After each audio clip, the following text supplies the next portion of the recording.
सभी मसीह भाई बहनों को प्यार भरी जय मसीह की। परमेश्वर की पाक और पवित्र हजूरी में आप सबका स्वागत करते हैं और हमारे पिता परमेश्वर ने हमें जो आज का दिन आज का समय दिया है उसके लिए प्रार्थना करते हैं। Hallelujah hallelujah hallelujah hallelujah hallelujah hallelujah. धन्यवाद धन्यवाद धन्यवाद धन्यवाद। पिता पुत्र पवित्र आत्मा, पिता पुत्र पवित्र आत्मा, पिता पुत्र पवित्र आत्मा, सेना की यहोवा खुदा जी आपका धन्यवाद करते हैं पिता परमेश्वर। मेरे यहोवा पिता, आपने चलती सांसें हमें दी, सारी रात आपने संभाल कर रखा खुदावन, सुबह का मीठा प्यारा हमें दिन दिया पिता परमेश्वर जी। आपका धन्यवाद करते हैं, हमारे घर परिवार में हमें बना कर रखा, हमें किसी भी भली वस्तु की कमी नहीं होने दी पिता परमेश्वर जी, हमें भरपूर करके रजाया खुदाबंद। आपका शुक्र हो पिता परमेश्वर जी, आपका धन्यवाद हो मेरे खुदाबंद। अब समय पिता परमेश्वर जी आपके वचन, आपके कलाम का है पिता परमेश्वर जी। आपके वचन जो हमारी राहों की ज्योति है पिता परमेश्वर, हमारे जीने का आधार है, हमारे शुद्ध रहने का आधार है पिता परमेश्वर जी, जो हमें नया जीवन, नई सोच प्रदान करते हैं पिता परमेश्वर, जिसके द्वारा हम चलाए और बचाए जाते हैं पिता परमेश्वर जी। और अपनी पुरानी चीज़ों को भूल कर पिता परमेश्वर जी रोज़ नया होना सीखते हैं पिता परमेश्वर जी, नई चीज़ें सीखते हैं पिता परमेश्वर जी। नया दिन हमारे जीवनों में आता है पिता परमेश्वर जी, नई सोच के हम मालिक बनते हैं पिता परमेश्वर जी, हमारे अंदर सुधार आता है पिता परमेश्वर। आपका वचन हमारे पिता परमेश्वर जी दो धारी तलवार है पिता परमेश्वर जी, जो चीरता है सुनाने और सुनने वाले दोनों को पिता परमेश्वर जी। आज हम जो भी सुने पिता परमेश्वर जी, जो भी वचन हो पिता परमेश्वर जी, वो आपकी मर्जी से हो पिता परमेश्वर जी। हम जो भी सुने उस पर चलने वाले, मनन करने वाले हो जाए पिता परमेश्वर जी, और ये वचन हमारे दिलों में वास करे पिता परमेश्वर जी। कोई भी शैतान की शक्ति इस वचन को हमसे चुराने ना पाए पिता परमेश्वर। प्रार्थना यीशु नासरी के नाम में मांगते हैं, आमीन। हालेलुया। आज मैं आपके लिए लेकर आई हूँ मत्ती 20 की 24 नंबर आयत से लेकर 28 नंबर आयत तक, जिसका कल मैं आपको टॉपिक बता रही थी कि जब्दी के जो पुत्र थे याकूब और यूहन्ना, कैसे उनकी माता परमेश्वर के पास आई थी और उनसे अपने बच्चों के लिए स्थान मांगा। तो उसके बारे में आगे जानते हैं कि परमेश्वर ने उन्हें, आगे प्रभु ने क्या कहा और आगे क्या हुआ। हालेलुया। लिखा है, यह सुनकर 10 चेले उन भाइयों, दोनों भाइयों पर क्रुद्ध हुए। अब जो 10 चेले थे, जो परमेश्वर के 10 चेले थे, वो सुन रहे थे, और 12 चेले होने थे। आपको पता, 12 चेले कौन से थे? जो दो, याकूब और यूहन्ना। तो जो 10 चेले थे वो ये बातें सुनकर क्या हुए, उन पर गुस्साए, उन पर गुस्सा हुए कि सेवा अभी शुरू भी नहीं हुई और मांगने वाली रीति पहले से आ गई। सही बात है, अगर हम कोई काम करने लगते हैं, और जब झुंड में, हम कहते हैं ना, एक टीम में जब हम काम करने लगते हैं और पहले हम उसका रिजल्ट मांग लेते हैं, और काम अभी शुरू भी नहीं होता, तो बाकी जो टीम के मेंबर्स हैं, नेचुरल सी बात है, उनको गुस्सा आएगा कि हम वही, जैसे कल वाले परसों में मैंने वचन दिया था आपको कि जलन ईर्ष्या भी कह सकते हैं इस चीज को, पर यहाँ पर ये जलन ईर्ष्या नहीं, ये गलत है कि अभी टीम वर्क शुरू ही नहीं हुआ और पहले से ही रिजल्ट डिक्लेयर करने की बात हो गई। हालेलुया। यीशु ने उन्हें पास बुलाकर कहा, तुम जानते हो कि अन्य जातियों के हाकिम उन पर प्रभुता करते हैं। अब परमेश्वर ने क्या किया, उनको बुलाया कि जो अन्य जाति के जो लोग हैं, आपको पता है कि चढ़ाई करते हैं, चेलों से कहा परमेश्वर ने, तो कोई बात नहीं, अभी वो भी अन्य जाति के समान ही थे, तो प्रभु उनको समझाने के लिए ये बात कह रहे थे। और जो बड़े हैं, परमेश्वर ने कहा, अन्य जाति के जो लोग हैं, जो मैं करते हैं, जो, पर क्या कहा है परमेश्वर ने यहाँ पर, क्या कहा है, जो बड़े हैं वो अपना अधिकार जताते भी हैं, पर हमें उनके जैसा नहीं होना है। यहाँ पर लिखा है, और जो बड़े हैं वह उन पर क्या करते हैं, अधिकार जताते हैं। हालेलुया। परंतु तुम में ऐसा नहीं होगा, परंतु जो कोई तुम में से बड़ा होना चाहे वह तुम्हारा सेवक बने। हालेलुया। कह रहे हैं, पर ऐसा प्रभु के राज में ऐसा नहीं होता। कह रहे हैं, जो तुम में से बड़ा होना चाहेगा वो क्या हो, वो तुम्हारा क्या बने, सेवक बने। क्योंकि सच्ची सेवकाई किसने की थी, प्रभु ने। जो हमारे परमेश्वर थे, प्रभु थे, जो खुद खुदा थे, सच्ची सेवकाई तो उनकी थी। वो बड़े होकर भी क्या रहे, छोटे। सबसे बड़े व्यक्ति, जो राजाओं के राजा, बादशाहों के बादशाह, हमारे परमेश्वर, हमारे प्रभु थे और उनसे बड़ा कोई भी नहीं था। पर उन्होंने क्या की, अपनी जो बड़ाई थी उसको छोड़कर वो क्या करने वाले हुए? सेवा करने वाले। वो सेवा कराने के लिए नहीं आए थे, वो सेवा करने के लिए आए थे। एक राजा होकर उन्होंने सेवा की, साधारण मनुष्य का रूप लेकर, मनुष्यों के बीच में रहकर, लोगों के बीच में रहकर परमेश्वर ने क्या किया? अंधों को आंखें दी, लंगड़े चलाए, गूंगे बुलवाए, दुष्ट आत्माएं निकलवाई। परमेश्वर ने सेवा की, परमेश्वर ने दुख उठाए, परमेश्वर मारे गए फिर जिंदा हुए, एक आम मनुष्य की तरह। वो राजा थे, वो राजाओं की तरह भी काम कर सकते थे, वो एक ही बार में सबको ठीक भी कर सकते थे, उनमें इतनी पावर थी, वो प्रभु थे। पर उन्होंने क्या किया? उन्होंने मनुष्य में रहकर मनुष्यों को सिखाया कि दीन और नर्म बनो। परमेश्वर ने ये उदाहरण दे देकर ये हमें बताते रहे, क्योंकि बता कि मैं एक राजा हूं और जो सब कुछ कर सकते हैं। पर वो राजाओं की तरह नहीं रहे, वो एक समान मनुष्य की तरह रहे, और समान मनुष्य बनकर उन्होंने क्या की? गरीबों की सेवा की, खाने को दिया। जहां पर रोटी नहीं थी, परमेश्वर ने वहां रोटी मुहैया करवाई। जिनको ज्ञान नहीं था, परमेश्वर ने उनको ज्ञान दिया। जिनको सीख नहीं थी, उनको सीख दी।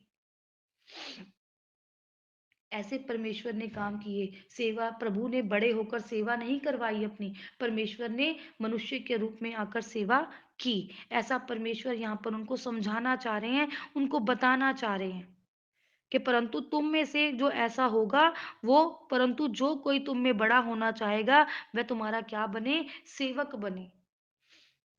और परमेश्वर यही चीजें तो सिखाने के लिए आए हैं। अब हमें बड़ा होने के लिए मेहनत करनी पड़ती है ना। जब हम किसी ऑफिस में काम करते हैं या किसी भी हम पदवी पर होते हैं, जब हमें टीचर से प्रिंसिपल बनना होता है या सेक्रेटरी से हमें मैनेजर बनना होता है, तो हमें मेहनत करनी पड़ती है, हमें अपना 100% उसमें देना पड़ता है, हमें बॉस को खुश करना पड़ता है, तो कहीं जाकर हमें क्या होती है? उस ऊंची पदवी पर हम पहुंचते हैं। ऐसा ही परमेश्वर का भी राज्य है। अगर हम सेवा ही नहीं करेंगे, किसी की मदद ही नहीं करेंगे, किसी की हेल्प ही नहीं करेंगे, परमेश्वर के वचनों पर चलने वाले ही नहीं बनेंगे, प्रेम ही नहीं रखें करेंगे, ईर्खा ही रखे रहेंगे, जलन को ही अपने मनों में बिठाए रहेंगे, पहले मैं ही करते रहेंगे, तो परमेश्वर हमसे कैसे खुश होंगे? फिर परमेश्वर की जो इतनी शिक्षाएं हमें दी हुई हैं, जब उनको सीखेंगे नहीं, तो कैसे हम स्वर्ग राज के मालिक बनेंगे? कैसे हम जाके स्वर्ग में पहुंच जाएंगे? कैसे हम जाकर परमेश्वर के दाएं और बाएं बैठ जाएंगे, जब हम कुछ कुर्बानी ही नहीं देंगे? कैसे, जब अपने बच्चे हम आप छोटे से बड़े करने होते हैं, तो हमें कितने कार्य करने पड़ते हैं। क्या बच्चे ऐसे ही बड़े हो जाते हैं? कितना हमें रात को उनको संभालना पड़ता है, उन्हें सारा दिन हमें संभालना पड़ता है, तो ही तो जाकर वो बड़े होते हैं।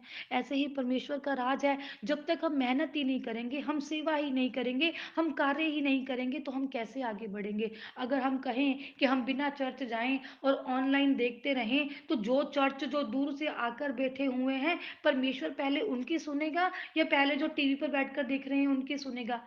जो अपने घरों से निकल कर आए, टिकट बुक कराई, ट्रेनों में बैठ कर आए, बसों में धक्के खाते हुए गए, सुबह जल्दी उठे, नहाए धोए, और एक जो 10 बजे उठकर ऑनलाइन होकर फोन देख रहा है, प्रार्थना सुन रहा है, परमेश्वर उसकी सुनेंगे? या जो धक्के खाता हुआ थका मांदा परमेश्वर के भवन तक गया और सुन रहा है कि मेरे को परमेश्वर यहाँ पर मिल जाएंगे?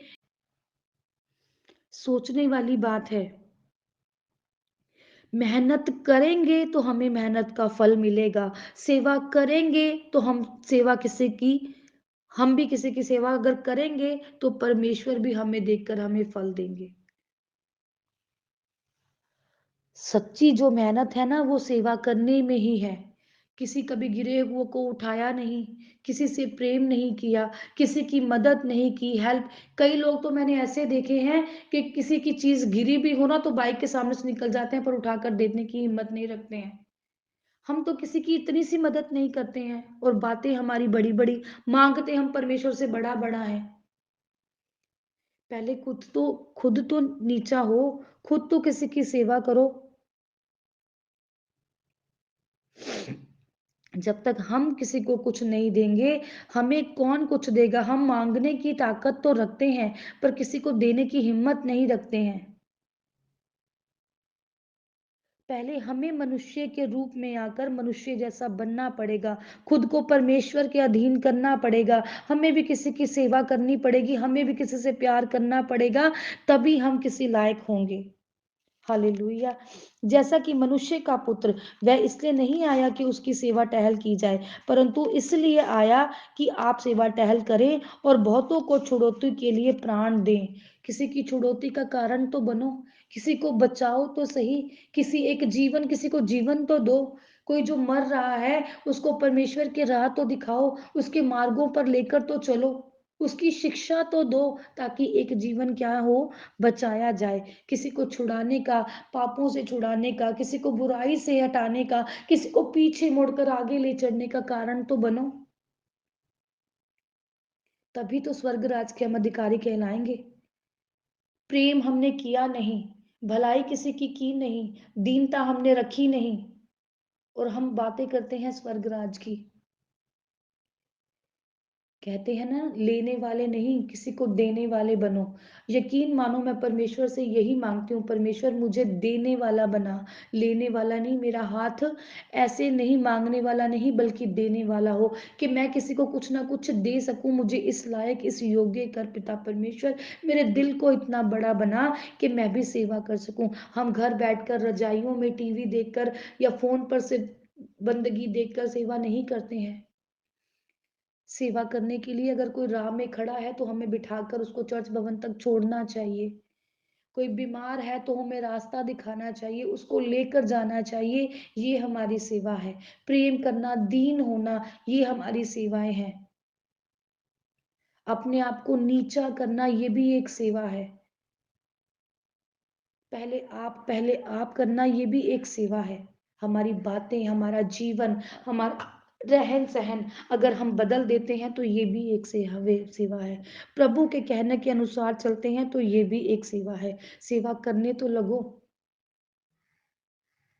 जब हम वॉलंटियर बनते हैं ना और किसी को लाइनों में लगाते हैं, तो वो भी एक सेवा है। निकलो, घरों से निकलो तो सही, किसी को रास्ता दिखाओ, किसी का जीवन बचाओ, सबसे बड़ी सेवा है। ऐसे नहीं कहते हैं कि मनुष्य के राग में हर कोई प्रवेश।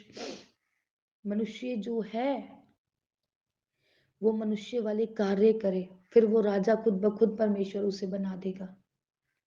किसी भी काम को करने के लिए मेहनत करने की जरूरत होती है, और परमेश्वर के राज्य में अगर प्रवेश करना है, परमेश्वर के दाहिनी और बाहिनी और बैठना है, तो मेहनत करनी पड़ेगी।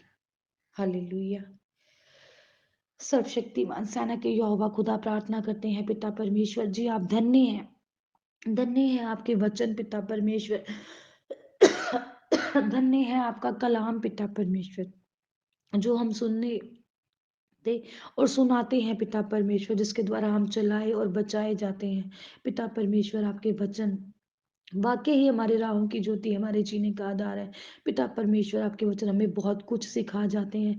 हर एक वचन हर एक नई चीज को उत्पन्न करता है पिता परमेश्वर जी।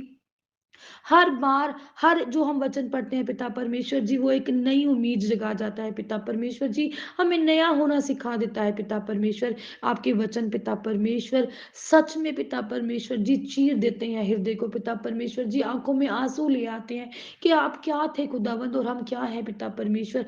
हमें भी आपके जैसा बनाने की हिम्मत और ताकत दो पिता परमेश्वर जी, ताकि हम भी बचाए जाएं पिता परमेश्वर जी, हम भी आपके मार्गों के अधिकारी करें पिता परमेश्वर जी। अपने मार्ग हमें दिखला, अपने पद हमें बता, शिक्षा का ज्ञान दे, क्योंकि तू ही उद्धार करने वाला परमेश्वर है खुदावंद। हमारा उद्धार कर पिता परमेश्वर जी, हमारे रास्तों को, मार्गों को आसान करो पिता परमेश्वर जी, ताकि आपके मार्गों पर चलकर हम आप तक पहुंच पाए पिता परमेश्वर। हमें भी सेवा करने वाला जीवन दो पिता परमेश्वर जी।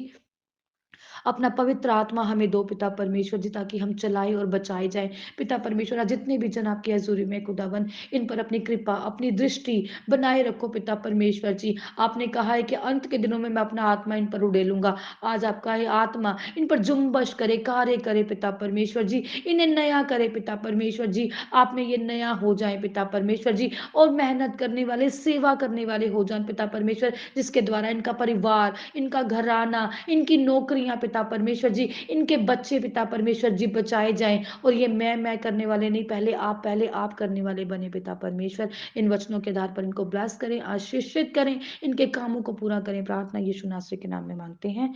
आमीन, आमीन और आमीन। ਸਾਰੀ ਕਲੀਸਿया ਨੂੰ ਪਿਆਰ ਭਰੀ ਜੈ ਮਸੀਹ ਦੀ। ਅੱਜ ਦੀ ਇਸ ਪ੍ਰਾਰਥਨਾ ਸਭਾ ਨੂੰ ਸੁਣਨਾ ਤੁਹਾਡੇ ਲਈ ਆਸ਼ੀਸ਼ ਤੇ ਬਰਕਤ ਦਾ ਕਾਰਨ ਬਣੇ। ਅਗਰ ਤੁਸੀਂ ਵੀ ਸਿਸਟਰ ਮਨਪ੍ਰੀਤ ਨਾਲ ਆਪਣੇ ਪਰਿਵਾਰ ਦੀਆਂ ਸਮੱਸਿਆਵਾਂ ਸੰਬੰਧੀ ਗੱਲ ਕਰਨੀ ਅਤੇ ਪ੍ਰਾਰਥਨਾ ਕਰਵਾਉਣੀ ਚਾਹੁੰਦੇ ਹੋ ਤਾਂ ਇਸ ਨੰਬਰ ਤੇ 6208 96731 ਤੇ ਕਾਲ ਕਰਕੇ ਜਾਂ WhatsApp ਤੇ ਮੈਸੇਜ ਕਰਕੇ ਆਪਣੀ ਪ੍ਰੇਅਰ ਰਿਕੁਐਸਟ ਲਿਖਵਾ ਸਕਦੇ ਹੋ। ਪ੍ਰੇਅਰ ਲਾਈਨ ਨੰਬਰ ਤੇ ਕਾਲ ਕਰਨ ਦਾ ਸਮਾਂ ਸਵੇਰੇ 8 ਤੋਂ ਸ਼ਾਮ 8 ਤੱਕ ਦਾ ਹੈ। ਕਿਰਪਾ ਕਰਕੇ ਸਵੇਰੇ 8 ਤੋਂ ਪਹਿਲਾਂ ਅਤੇ ਸ਼ਾਮ 8 ਤੋਂ ਬਾਅਦ ਕਾਲ ਨਾ ਕੀਤੀ ਜਾਵੇ। ਧੰਨਵਾਦ। ਜੈ ਮਸੀਹ ਦੀ।